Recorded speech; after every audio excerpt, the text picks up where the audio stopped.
I'm going to sit today because I have things I want to think through as I speak.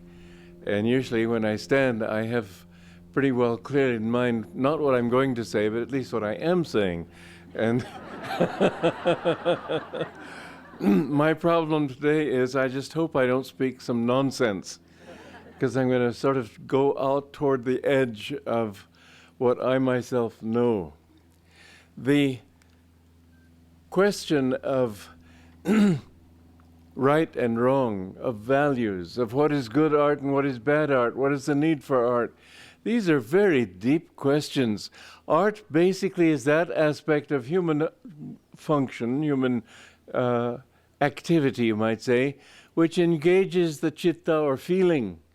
But Einstein also said that the secret of scientific discovery is also a sense of mystical awe. And it's true that in the higher reaches of all truth, intellectual as well as emotional, there comes a calm feeling, a calm intellect. What I want to talk about is that aspect of art that touches on these deeper realities. Everything in this world is, in a sense, relative. Einstein pointed out that there is one fixed thing, and that's light. The speed of light, however, is not absolute. It's a constant.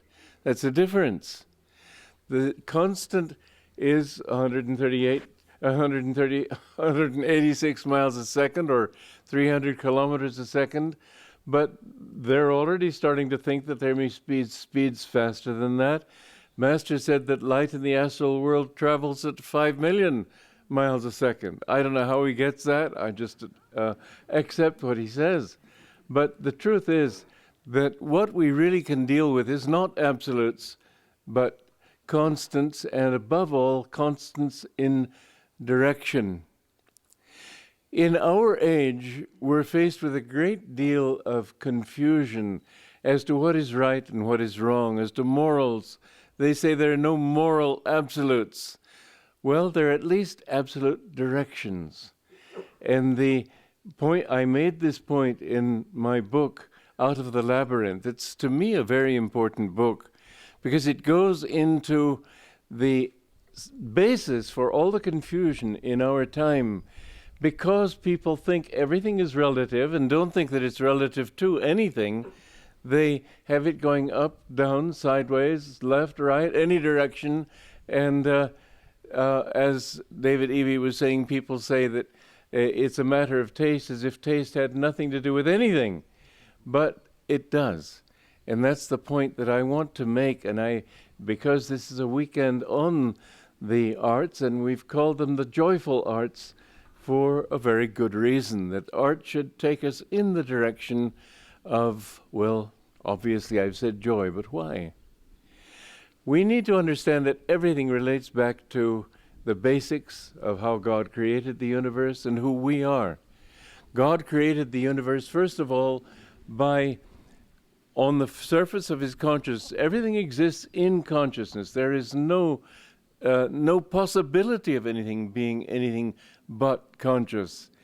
I made a joke yesterday of saying that I had spent the day trying to prove Master's thesis, or test it rather, that there is no such thing as unconsciousness.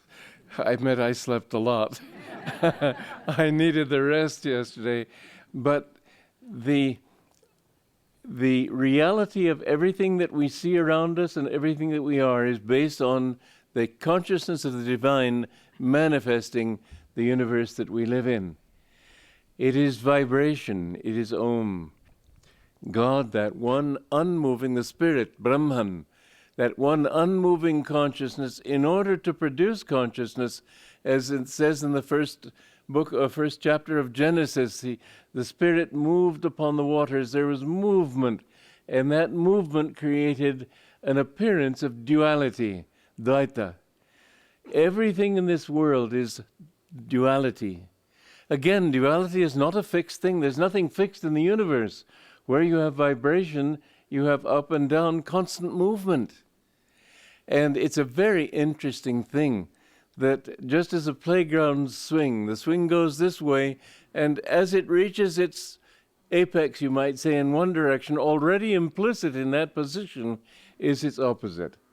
And in every one aspect of duality, there is already implicit in it the other aspect. And so you see that in the arts, there is always, for example, in happy songs, happy music, there's always implicit in it a certain sadness. And in sad music, there's always implicit in it a certain joy. These two are implicit in one another because they are part of the same one reality. People will say, yes, but when I'm suffering, I certainly don't like it. True. And yet, just think about the stories that you like to tell later. Isn't it so? I remember I was in Carnegie Hall, was it? No, it was, blast, I know it perfectly well, and you do. Where the symphonies are in New York. Where? What's the name? Lincoln, isn't it? Yeah. I was there, and Raphael Kubelik was directing a Smetana symphony. And I had bought a dictation machine that morning. And I've tried dictating, it just doesn't work. But anyway, I've tried it and I had it. So the salesman spoke into it to see if it was working. It was working, so I took it. It was in a pocket there, and just in a pause between two movements of this Smetana symphony, I thought, well, let me see if this dictation machine will record something at a distance like this. So I turned it up as high as it could to make sure that it would. And then I pressed the button. I pressed the wrong button. The whole hall was filled with, hello, testing, one. And the salesman had a very rough, sort of materialistic voice, so help me, he got up to 4 before I could finally. Well, you know, moments of supreme embarrassment like that are usually things you like to sweep under the carpet. But even as this was happening, something in the back of my mind was saying, what a great story this will be. And it's true that in everything, its opposite is already implied. And the duality of nature is, as I said, directional. There's a directional up, there's no supreme top. And the direction can't change the level of the ocean. Whatever the waves are, no matter how high they are, the ocean level remains the same, which means that for every high wave, there has to be a corresponding trough.